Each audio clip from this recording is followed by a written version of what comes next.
učinki, torej sredstev dejansko največ namenimo povečanju učinkovitosti rabe energije in pa uporabi obnovljivih virov energije.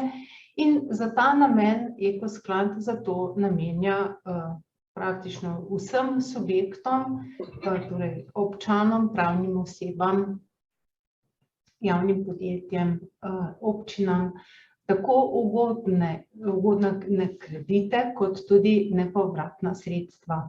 Nepovratna sredstva so namenjena posebej tudi društvom in nevladnim organizacijam. Spodbude Ekosklada pa delimo tudi za zmanjševanje energetske revščine, brezplačno svetovanje in ozaveščanje javnosti. Na spletni strani Ekosklada tako lahko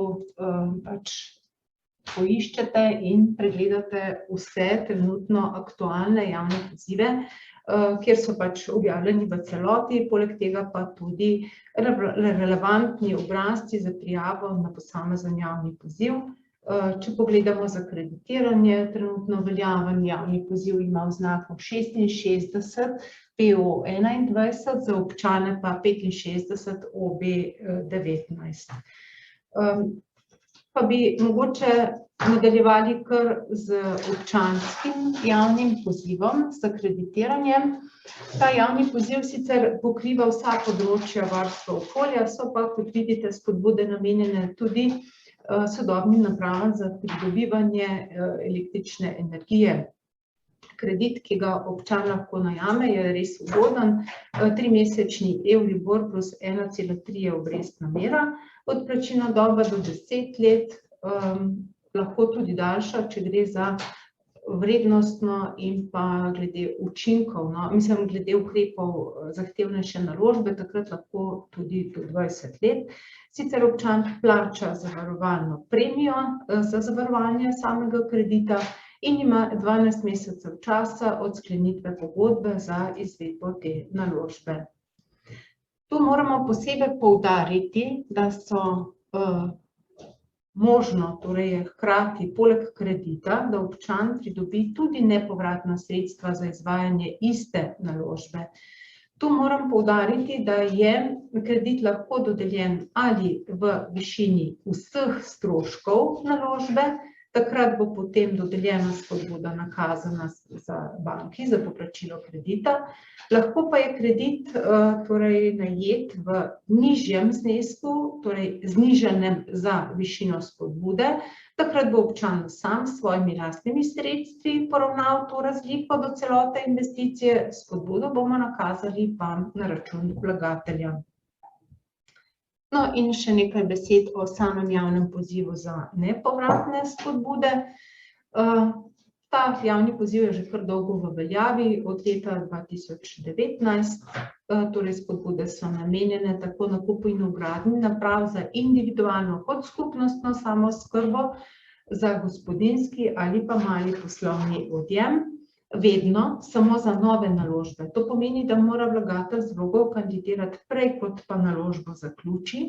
Elektrarna seveda mora biti izvedena, torej postavljena skladno z vsemi predpisi države, torej tako glede pravnomočnega gradbenega dovoljenja oziroma drugih predpisov za področje graditve objektov. Poleg tega pa mora biti elektrarna tudi skladno z zahtevami iz soglasja za priključitev. No, in kar je ključno, spodbuda znaša 180 € na kilovat inštalirane moči naprave, lahko pa je dodeljena za največ 80% vsote priključnih odjemnih mest. Od tu naprej pa bomo več časa namenili predstavitvi same vloge. Tako, pozdravljeni tudi z moje strani. Jaz vam bom povedala nekaj več, kot je gospa Vesna že omenila o sami vlogi. In sicer vloga na javni poziv 71 sub 119 se lahko odda za individualno samooskrbo ali za skupnostno samooskrbo. Pomembno je razlikovanje zaradi tega, ker gre za dva različna obrazca in pa tudi priloge se nekoliko razlikujejo. No, če si pogledamo najprej obrazec za individualno samooskrbo, Torej, v prvi točki je potrebno izpolniti podatke o vlagatelju, v drugi točki navesti bančni račun vlagatelja in v tretji točki podatke o stavbi, ki bo samooskrbovana z električno energijo. Na drugi strani obrazca je potrebno izpolniti in vpisati številko merilnega mesta, nazivno električno moč naprave in pa dobro prebrati te navedbe, ki jih mora pač vlagatelj podpisati. Če je vloga oddana v fizični obliki, se jo lahko podpiše oziroma se jo mora podpisati lastnoročno, če pa je vloga oddana v elektronski obliki, se jo podpiše lahko tudi z varnim elektronskim podpisom s kvalificiranim potrdilom. Na tretji strani obrazca za individualno samooskrbo so navedene priloge, ki jih je potrebno priložiti k vlogi. To so predračun s specifikacijo, fotografija pred namestitvijo modulov in soglasje za priključitev. Vkolikor je vlagatelj pravna oseba, samostojni podjetnik ali kmet, je potrebno k vlogi obvezno priložiti tudi izpolnjeno izjavo o de minimis pomočeh, ki pa je v bistvu poseben obrazec del razpisne dokumentacije. V primeru, ko so vlagatelji kmetje, zahtevamo tudi nek uradni dokument, iz katerega je razvidna njihova KMG-MID številka, to je številka kmetijskega gospodarstva, ki jo potrebujemo za preveritev de minimis pomoči. No, potem vloga za skupnostno samooskrbo. To je drugačen obrazec in je zelo podoben vlogi za individualno samooskrbo. Ima 3 strani. Na prvi strani se izpolnijo ravno tako podatke o pooblaščencu, bančni račun vlagatelja in nazivno električno moč naprave, medtem ko podatke o stavbi oziroma o več stavbah, ki bodo samooskrbovane z električno energijo, pa ni potrebno izpolnjevati tu, ker obstaja poseben obrazec, seznam odjemalcev z navedbo solastniških deležev naprave, ki je ravno tako del razpisne dokumentacije. Ga bomo pogledali v nadaljevanju. No, in druga stran vloga ravno tako, prebrati navedbe in vlogo podpisati. Priloge, vloge za skupnostno samooskrbo so enake v tistem delu, ki se nanašajo na individualno samooskrbo, torej predračun, specifikacija predračuna, fotografija in soglasje ter v primeru pravnih oseb izjava de minimis pomoči. Dodati je pa potrebno tudi soglasje in pooblastilo upravičenih oseb na predpisanem obrazcu in pa seznam odjemalcev, ki je ravno tako na predpisanem Excelovem obrazcu. No, in kako zdaj izgleda tale obrazec soglasje in pooblastilo upravičenih oseb? Pomembno je, da ga podpišejo samo upravičene osebe, ki morajo biti skladno z javnim pozivom hkrati tudi odjemalci. Označi se, ali gre za večstanovanjsko stavbo ali skupnost OVE.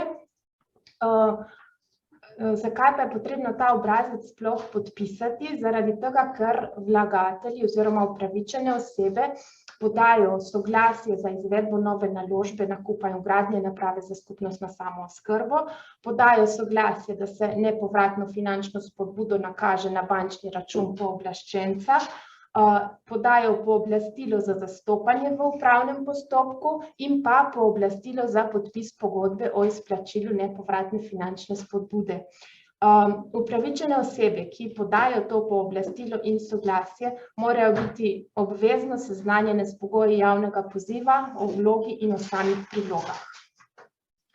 No, potem, da si ogledamo še ta obrazec, Excelov obrazec, ki je obvezna priloga k skupnostni samooskrbi, seznam odjemalcev z navedbo solastniških deležev naprave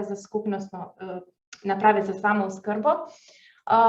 Navesti je potrebno vse odjemalce, vse stavbe, ki bodo samooskrbovane z električno energijo in pa solastniške deleže naprave za samooskrbo za posameznega odjemalca v odstotkih, in sicer tako, da je vsota vseh solastniških deležev odjemalcev 100%. Navede se tudi seveda številke merilnega mesta za posameznega odjemalca in pa kje bo naprava nameščena. Ta seznam je potrebno prilagoditi glede na sklenjeno pogodbo o skupnosti samooskrbi, o kateri se odjemalci dogovorijo o ureditvi medsebojnih razmerij in o ključu delitve proizvodnje. Potem tale izjava o de minimis pomočeh, ki se jo priloži k individualni in skupnostni samooskrbi v primeru, ko je vlagatelj oziroma upravičena oseba pravna oseba, SP ali kmet. Izjavo je treba podrobno preučiti in podpisati. Obvezne priloge k obem vlogam in za individualno in za skupnostno samooskrbo je predračun, soglasje za priključitev, ki se razlikuje, ali gre za individualno ali za skupnostno samooskrbo, odvisno pač, kako pripravijo elektropodjetja, in pa seveda fotografija prostora, kjer bodo nameščeni moduli pred izvedbo same naložbe. Torej fotografija strehe, prazne, brez nameščenih modulov, ki je obvezna priloga k vlogi.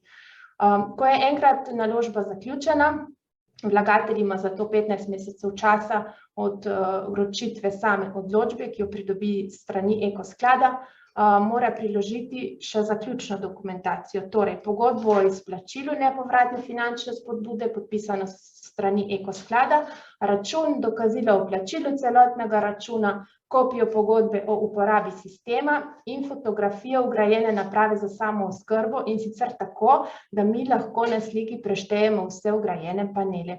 In tule je en primer takšne slike, na kateri vidimo, da je vgrajenih natanko 30 panelov. Hvala za pozornost. Najlepša hvala.